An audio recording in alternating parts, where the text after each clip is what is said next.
গভীর মনোযোগ। বাবাজিরা বন্ধু আমার, পানের ভূত ছাড়ি মহাদেশে সুফিয়া কেরাম তারা ইসলাম প্রচার করছেন। সুফিদের কেরামতি হলো চোখ বন্ধ করে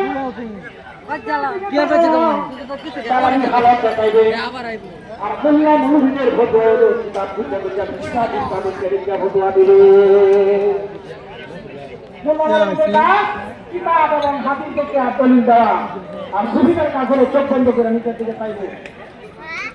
তাই একটা কিছু বলবো, যেটা বলবো এটাকে বলা হয় বাক্যি সৃষ্টি। কি বলা হয়? কি বলা হয়? বাক্যি সৃষ্টি। অর্থাৎ যাহা বলে তাহাই ঘটে, তাহাই হয়ে গেছে। এরকম সুবহান। ভারতীয় মহাদেশে আনকমন এক কবি আছে, যার নাম শরফুদ্দিন দোয়ালিশা কলন্দর রহমাতুল্লাহ আলাইহি সুবহানাল্লাহ। তার বই কেরামতি মিলে না। আল্লাহ দোয়ালিশা কলন্দর শরফুদ্দিন দোয়ালিশা কলন্দর রহমাতুল্লাহ দরবারে এক মহিলা গেলেন। মহিলা দিয়ে কয়, হুজুর আমার তো বাচ্চা হয় না। কি হয় না? আমার অসুখ হয়ে ডাক্তারের কাছে যায়। কার কাছে যায়?